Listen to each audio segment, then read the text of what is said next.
You're listening to this episode on Spotify, Apple Podcasts, or YouTube. Hit that subscribe button and leave us a comment. It would greatly benefit the show. Well, that was actually why I brought this one to you guys, is because I think there's a lot in this film and just this director to talk about indie filmmaking or the DIY approach to this stuff. Welcome, movie baiters, with the Farx brothers. I'm Kyle. I'm Kirk. I'm Nick.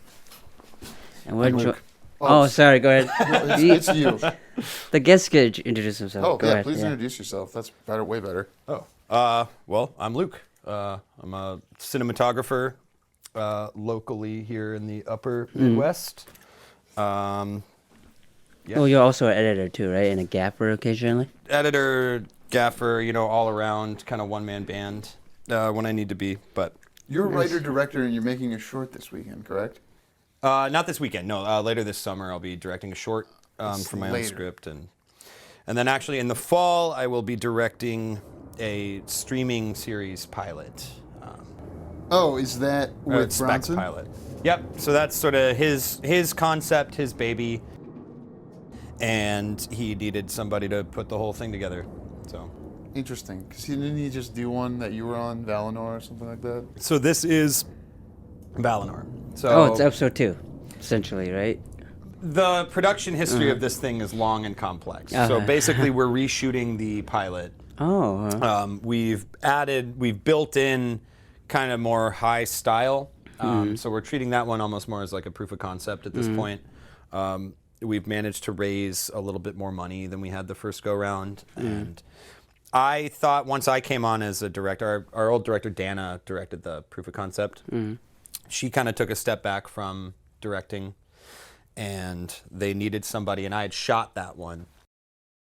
And Bronson and I are good friends, and he thought I was the right person for it. And so once I came on, of course, I just like, all right, here's what we're fucking doing. And knowing that we had a little bit more budget. So we're building sets for this one now. Oh, nice. Wow.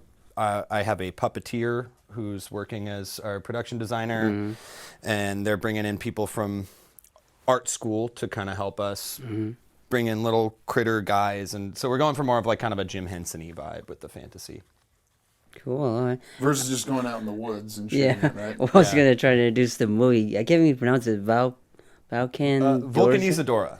How do you know how to say it? Vulcanizadora. I looked it up. I went to Google Translate, and I watched a couple interviews with Potrykus where he pronounces it his way. Okay. So it's a Spanish word for tire repair. Oh, wow. I What? would never expected that. Tire repair. Okay. Then we'll have to save why that makes sense for spoilers, because I listened to one thing where someone was like, "Oh, this title doesn't make."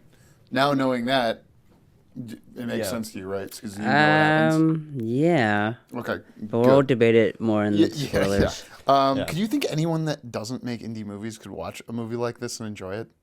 That's kind of my overarching, like, I didn't not enjoy it, but like, I would like to think so. I mean, I think you certainly need to be an adventurous viewer. Like we talked about, like we will talk about. Yeah. Nice sketch. I've always been kind of immersed in movie love. That was kind of my first art that I fell in love with. It's kind of been the thing that structured my relationship with art and with my life. So that's to say, like, I've always kind of sought out kind of darker, weirder, fringier, raggedier kind of stuff. Even before I started making films, this was the kind of thing that I always liked, So, I mean, how many people love, like, Texas Chainsaw Massacre, Like, that's no less... Yeah, Too many? You think so? Look at that weirdo. Yeah. He likes horror. I'm one of those weirdos.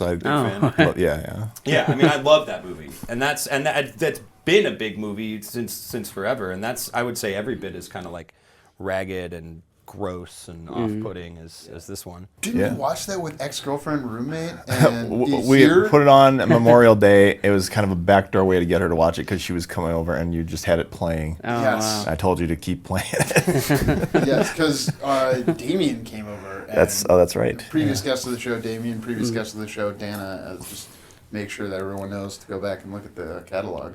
Nice. So you tricked somebody into watching Texas Chainsaw Massacre? His ex-girlfriend slash roommate slash ex-roommate. So it was a girlfriend that you lived with? Or, Yes. Was roommate first and then... Oh, no, girlfriend first. No, we only say roommate on the show, right? That's only on the show. I didn't call her that to her face. I called her by her name. Yeah, roommate's only on the show. That was the movie I watched the first time I ever smoked weed. What? Was Texas Chainsaw Massacre. Wow. It was a double feature, that and Suspiria. First time seeing both. So like a drive-in? The original one or the new one? The original one. No, this is like 2004 or so. I was in middle school. Wow. In my friend's attic, just like, all right, we're watching some fucked up movies. And I remember he rolled the joint. He was a drummer. Uh-huh. He rolled the joint in Metallica drum tabs that he had just printed up on like printer paper. So he wanted to like smoke the essence of Lars. Oh. Uh-huh. Which is hilarious because Lars Ulrich is a shitty drummer. But Sure. yeah, we got real metal high and watched those movies back to back. Isn't that around the time of like Some Kind of Monster? Yes, that was after that movie had come out, and somehow he still worshipped Lars as his like drum guy. Cool. Yeah. I mean, was Godsmack ever a thing for you? You're too young, right? That's like more of an elder millennial thing. It relates to this movie, as you might find out, Nick.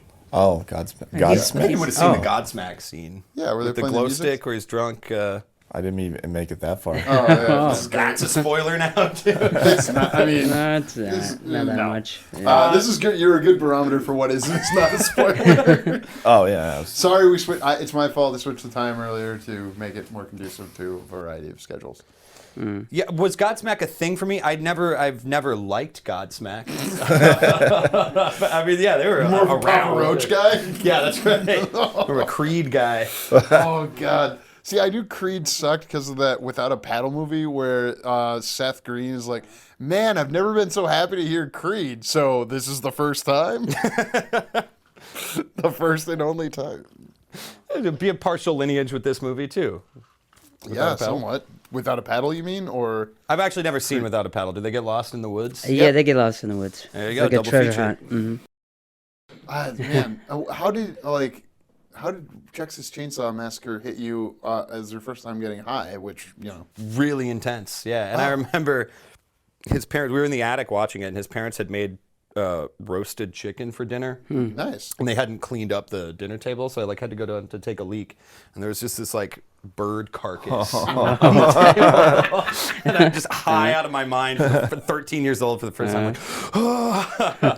There's something about being a kid and being did you hit trees with sticks when you had nothing to do? And you're in the city, so could you get to the woods as easily, both of you?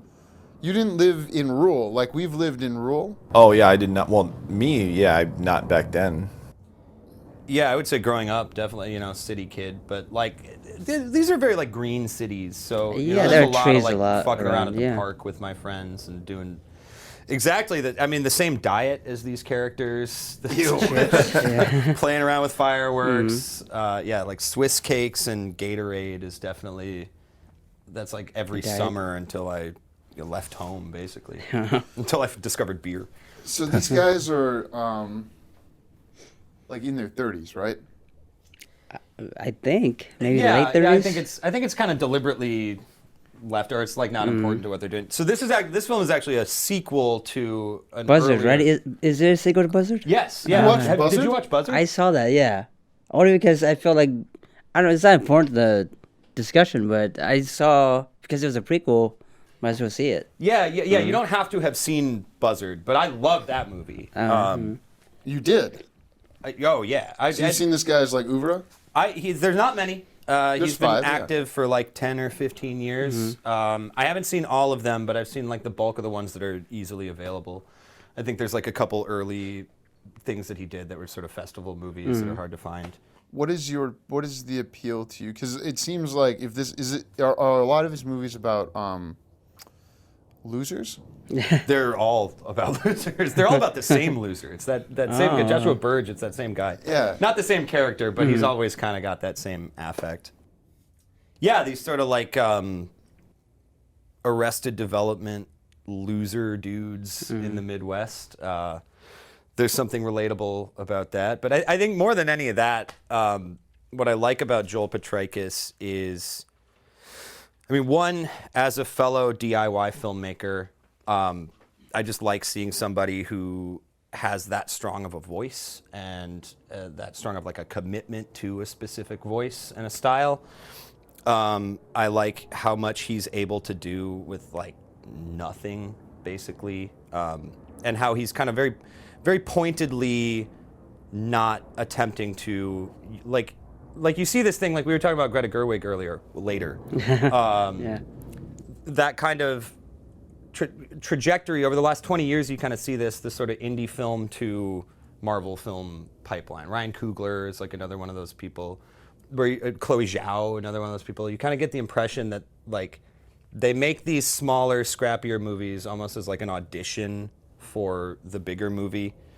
Like, you know, I'm proving that I can handle a set and a budget on a small scale, so that maybe the powers that be will kind of like level up, and then I get to do Creed, and then I get to do Black Panther, and then I get to do Sinners, and there's sort of this He was very good. careerist element to a lot of indie film that kind of turns me off. I'm gonna defend Ryan Coogler's path specifically on. He was very well able to articulate his personal connection to each of those projects along the way. Hey, I went to Fruitvale Station. I watched Rocky movies with my father, and like this is the thing that I wish my father could have had. Here's the thing: I'm not dogging any of those people. I liked Sinners. The Black Panther movies are Marvel movies, so I'm just never gonna have a connection to that. Creed was fantastic. I mean, it's like it's not that these people, or Greta Gerwig too. It's like it's not like these people are bad filmmakers or like morally impure. Although on certain days I might say that. It's just that like. That makes it hard as a DIY filmmaker to find a whole lot to relate to in people who have sort of like leveraged their early. I mean, you look at some of those early like mumblecore things with Greta Gerwig in them, and there's a real sense that like, oh, she's one of us. You know, this is like you got the DV cam and you're shooting in your friends' apartments, and it's this very loose, spontaneous thing. And I don't, you know.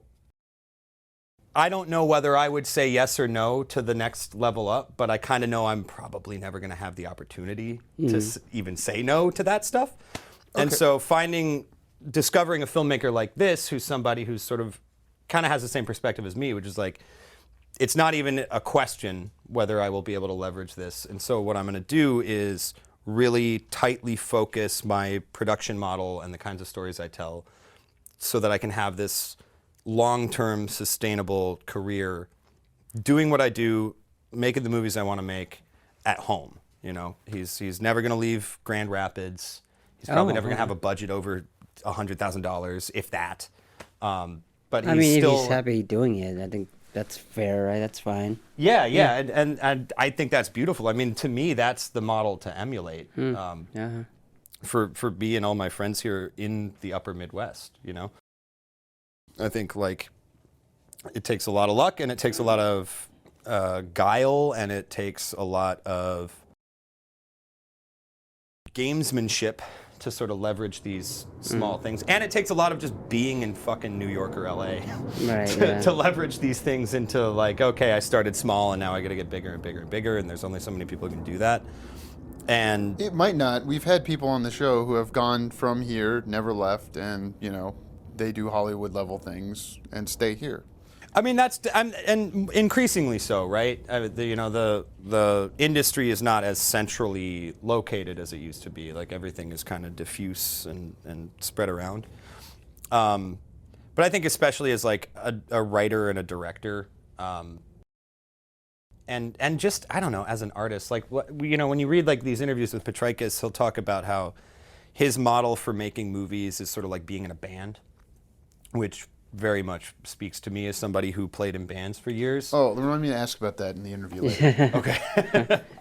That's something that I really respond to, because like when I was playing in bands, those were also very like DIY, very punky, and it was almost never a question of like, how do we leverage this into like the next level up? Like the doing the thing was the thing. And you pile into the van and you play shows in shitty bars in other cities, and then you go home and you play the shitty bars in your town. And it's just this kind of like, there's four of us and we're best friends, and we hang out and we make our wacky shit kind of on our own time. And so seeing a filmmaker do that and talk about it that way was very appealing to me. Because I think there's something a little off-putting to me when you're working with someone and you can kind of tell, like, all right, this is just step one. I don't think they can control that. Like, I don't think Greta was doing Frances Ha going, this is how I get to Barbie. Right. Well, and I've never worked with Greta, so I don't know what her vibe is. But there's a sort of aspirational quality that comes out sometimes that I find is like, it keeps people from keeping their eye on the thing they're making right then. I do think it's difficult to be present, and that is something we all need to, like, focus on. You've hit on something that I like and unlike groups within the filmmaking community at large. I don't think it's helpful to go, well, they're gaming to play, like, they're willing to do the $10 million movie to get the $100 million movie. And I've talked to people locally who have made the 5-figure movie and have then made the 6-figure movie and now want to make the 7-figure movie. And I can't say that I'm so dissimilar from how I view the world. Yeah. Does that make sense? Yeah, I don't think you're that wrong makes to sense. not feel that way. I think it's more like both things should exist, and in a healthy world, we would be able to build projects that but the market has been atomized to where, like, how's this guy making any money? You know, it seems like he's made 5 movies in 10 years. That's impressive. He's doing well. I mean, I think even a guy like this, like the amount of luck that it probably took, it seems like he has a good relationship with his distributor. Yeah. Oscilloscope, which is the Beastie Boys film distribution company. I mean, I think his second movie is called Ape. And I think that just did really well at festivals. I mean, I think that was just sort of a runaway. And the thing is, if you watch that movie, that's like this is his most polished film. But the one that he made his name on is like super rough. It's very much in that kind of mumblecore era. My friends and I with a DV cam, and we know a guy who manages a comedy club, so a bunch of stuff is there, and then the rest of it's like in our apartment. And that's the other thing that I like about him and why I think he's a good person to talk about for kind of local regional filmmakers is that it's not that he's careless about how these films work, but he's much more concerned with like the development of his voice, you know? And I think as a DIY filmmaker, your big special effect is your personality and your voice. And I think that's the other thing that kind of can be frustrating sometimes when it feels like you're working on something that, I'd say this as a guy who's working on a pilot this summer, but when you're working on something that's sort of the audition piece for like, maybe I'll get hired to do commercials or maybe you see people kind of trying to replicate Hollywood on a budget instead of doing the thing that I admire, which is taking your limitations, taking your lack of resources and kind of like asking yourself, how does this fit into a kind of definable aesthetic that's me? Well, that's the Robert Rodriguez, like, I have a bus, a turtle, and a guitar, you know. I know I can make a movie with those things. Obviously that. But then he also was like, no. Desperado's bigger than El Mariachi, you know what I mean? Yeah. So to me, it's like, it's not that I don't love El Mariachi, but I want to rewatch Desperado. Yeah, you totally. know? So I want to get to the thing. Oh, and maybe he doesn't have this desire. I'm curious to try and contrast this, hey, stay at home, make the movies you can make within your scope of influence, we'll call it. I mean, he's on the Beastie Boys distribution label, so it's not like it's not nothing, obviously. But like we've talked about, what does Minnesota need? Not that we control it or anything, we're not pulling the strings, but I think we're all locally going, hey, what does the upper Midwest need to like break out? And I think most people go, we need to make consistently $2 million movies. So you're saying less indie films then? No. I'm saying... it sounds like what you're saying. They'd still be indie, you know? Yeah. I mean, indie just describes I your mean, relationship $2 to million, a film that's studio, a lot more right? than what an indie... $2 million is make. an indie movie in the scale of like...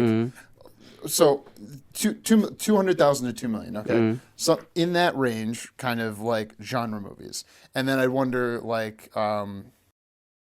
Mr. Oleen-Junk, how do you feel towards people using genre to like, and I know you've worked on genre movies with somebody who has a strong voice, so I can kind of imagine what you're going to say, but you get what I'm saying of like, what I would want to see is I'd want to see a genre label created in Minnesota that pumps out horror movies, mystery movies, or something like that sells and has the possibility of breaking out. I don't think what this guy is making in Michigan, the home state I grew up in, is going to make more people want to make movies in Michigan. Yeah, but why does that matter to you, though? Why does that matter to you? If he's happy doing what he's doing, I have no problem with it and celebrate him. His goal is completely different than mine. I think he's outlined his goal very well, potentially very well. Well, I think we're talking about two different things, right? Because there's like the push, the sort of industry push, and I have very good friends that work in the industry.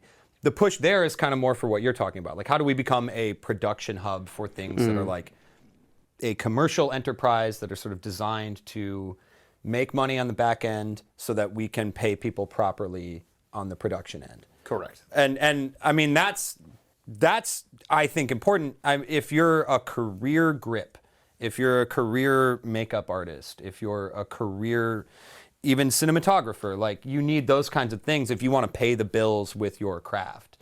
And I don't know how to make that happen here. The thing I'm talking about, I decided really early on as my kind of, when we talk about this in the interview, my kind of feeling that I wanted to skip the line. That's a kind of a model of production that doesn't appeal to me as an artist. Like for me, what I'm looking at is totally individualistic. Is how do I build for myself like a sustainable practice that I can be doing, that I'm not dependent on money coming from somewhere else. I'm not dependent on there being a big film industry here to be able to continue to make what I want to make and sort of hone my own craft and my own art. So it's like it's not community minded at all. It's how can you sustain? Yeah, and well, conserve. do you feel like you need bigger budgets, movies made here to make, our own movies, or No? how do you feel about it? I've said it off air several times that if it were between the individual success of our group and building the community here, I would of course pick the individual success of my group. I'm not, beholden to this place. I didn't even grow up here, but what I think has the best shot at working for people is something like that. Like we're in April right now, so the legislative session hasn't concluded. It seems like the legislation is going to get in to make the current tax credit more appealing for outside money to come in and work with inside resources. Are you aware of the? Not like the most recent round of conversation around that. It was at $1 million. And they're looking at bringing it down to $400,000 for any project, $150,000, and this is for a 40%. I think it's a rebate, which means you have to go sell it, and you get 94 cents to the dollar. But all that aside, 40%, $150,000. So like $150,000, you could say, hey, this $150,000 movie, Mr. or Mrs. Investor, this is actually going to cost you, $90,000. Yeah, it's easier. Well, and it's because I remember a couple years ago they did like the big town hall when the film office became a film office. I forget what they call it. Were you there? I know that there was some disruption at that. That shit was fucking embarrassing, man. And I'll tell you why. And I say that as somebody who's like, I want them to give me money to make my little passion projects. Sure. But that's not what a film office is for. Sure, $150,000 is like a small house, used to be. Right. But it's like that's for courting larger productions to come here. This is an attractive place, and that people seem to think the film office was a film fund. No. And everybody that got up to the mic was kind of like irate that they were talking about, like, we want to bring in productions from LA. And like nobody there seemed to understand like what the function of that is, which is like if you run a hotel in Ely, that's what it's for. The film office is like under the umbrella of the like tourism board. Yes. They're about like economic revitalization for the Iron Range or Duluth, and I think that's great. And I think if you are like a career crew member, if you are a career below the line film worker, you absolutely need that. And I would love to see my friends like have more sustainable careers with that. And sustainable careers working on more interesting projects than just fucking Best Buy and Target commercials endlessly, you know? Like, it would be nice to see people getting big paychecks from feature films. But again, that's just like that. That's not a world that appeals to me. I don't like being on those kind of sets to the extent that I have been on those kind of sets. And, you know, I cheated my way into being a DP by just working on small stuff and kind of making my own opportunities. And that just, to me, feels, again, coming out of like playing in bands and stuff, you know, none of us were asking for permission to like make an album. You know, none of us were asking for permission to go on tour. You just say you want to do it, and then you just do it with what you have. Nice. I like a certain level of success, or to project and measure a certain level of success. I do. Careful there. Nick's mic fell off. Just to sort of counter, but like I think just to clarify, the thing that I understand people who have been upset about was the idea that we couldn't lower the minimum from $1 million to something lower, and there's also upwards pressure from other organized groups that maybe have national pressure versus the economics of the local scene. So like, I think for me, and I barely understand the economics of this, but for me, what always seemed like the artificial ceiling beyond the $1 million spend required, which is high, especially for the kind of stuff that is already being made here, was that they capped the give back at like 25 million, right? Or was it even lower? Well, there's 100 million unused funds from that already, so it's 25 a year. But like they've built over years, and now there's a bunch of unused funds sitting out there. So it's like, how can give me some? Well, I will take it. I'm talking all this shit, but I will take that money. No, but somebody has to spend the money to get the money reimbursed through tax incentives that are either rebates or credits. Yeah, okay. And so you still need the money up front. And what would work is like, hey, we know that C-list actor can get XYZ distribution in Europe, so we can get a bank loan in the United States and, you know, take out a $200,000 loan to make the movie, start paying people, and the economics of that will work itself out. If you could take $200,000 bank loans out, one of those will pay for all the other loans, is how studios work. See, I just for me, that yearly cap feels like a sort of hamster. Like, I was talking to a friend of mine who is also an indie writer, director, cinematographer, and he was saying like he's applied for this stuff, but like, you know, they shoot all those like Lifetime movies up there and stuff, and he was saying basically like once they've done 4 or 5 of those things, that's it for the year.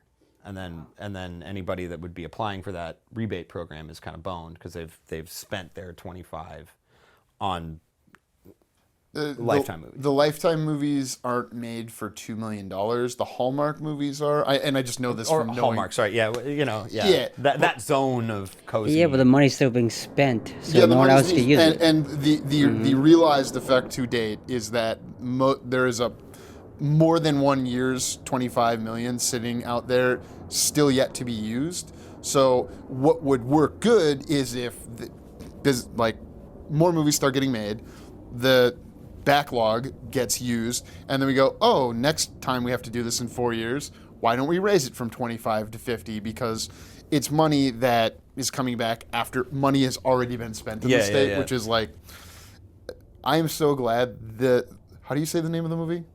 Vulcanizadora. Vulcanizadora. Tire repair? I'm glad we've probably tired people out. We're not talking about the movie. This is interesting to the people in this room. And, you know. Well, the local film scene, I'm sure. Yeah, that's kind of your audience, right? Is sort of local film. I listened to other podcasts that covered this, and what struck me was every podcast that covered this were other filmmakers, either in Michigan or I found like 2 or 3, and that was it. Yeah. And one in Texas. So one in Texas, and that was a bookstore with a podcast, and a guy who wrote books, and then the other ones were like 3 Michigan filmmakers who make low budget indie things, and we're talking about this movie, and like, yeah, I guess we're doing this podcast, and like, hopefully that helps us, and then making the movies, and it's like everyone's just trying the same thing. Yeah. This guy figured out a thing, and he's got, as you said, don't they call themselves the like Sob Mob or something? His band of people who make movies. Sob Noise, yeah, the Sob Mob, the crew. Sob Noise is the production company, or like their LLC or something. I love that. Yeah. But he's got the same group of guys. He's got the same gaffer every time, the same cinematographer, it sounds like. And same lead actor, I believe his wife is like the producer on all these things. Oh, the dream. That family band thing. And, again, it's just like hearing about the way this guy makes his movies. It's like, I remember being in a van going to play a show in Memphis, and like those being some of the best times I've ever had. And in a film production model too, like shorts where it was just me and my friends, those like last couple months of film school where you're confident enough to have fun with it, and everybody's just in it because they want to make the best movie they can, and we will see where it goes after that. Sure, I just want to expand the budget to $200,000 so that it's a feature and has a shot at actually recouping something, and can act. Well, and so you can pay people, right? Like I don't want to give the impression that I want to keep making movies forever for free. Yeah. Like obviously, I want to get to the point where, again, sustainably over a period of 20 or 30 years, inshallah, like where you can make a film every couple of years, tour with it. Go like being in a band on tour was so great to go to another city and have something to do when you get there. I've just been going to festivals with a couple films the past couple months. I love going to Duluth and like having a reason to be in Duluth. Yes. So that sad wandering around like, oh, what's good to eat here? How was the festival, by the way?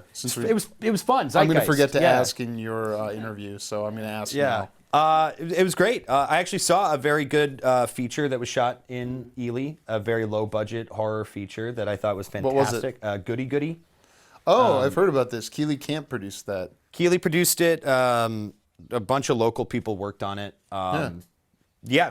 Fantastic. Just super tight, tense, 82-minute horror film. And I loved it. And what's funny is it was like shot here, and I'm sure they took advantage of because I think it's got a distribution deal with Shudder. Great. So it's like sort of semi-industry, indie, that kind of zone. It has a shot to make money. It was shot to make money, yeah. No, it was shot to make money and has a shot at making money. I think it might have already made its budget back if they got distribution with Shudder. I'm not speaking on behalf of that. What's the premise of the movie? I don't know. You don't want the log line or? Well, they're doing a Rosemary's Baby, so it's like a woman is giving birth to a demon baby, but the hook is that it's from the perspective of the midwife, and it all takes place during labor. So the film opens and the mother is having contractions, and then it ends when the demon baby is born. Wow! But she's doing a home birth, so they live in this cabin in the woods, and a big blizzard blows in. And the power goes out, and this is all before you realize that it's a demon baby. So it's already this like really stressful, like home water birth, no power in the woods in the winter. Is that a spoiler for the movie? No, that happens in the first 10 minutes. Yeah. Well, speaking of spoilers, let's move into spoilers for Vulcanizadora. What was it? Vulcanizadora. Vulcanizadora. Tire repair. Thank you for listening. For more JK Productions, find us on Instagram at JK Productions Team and on Facebook, JK Productions MN.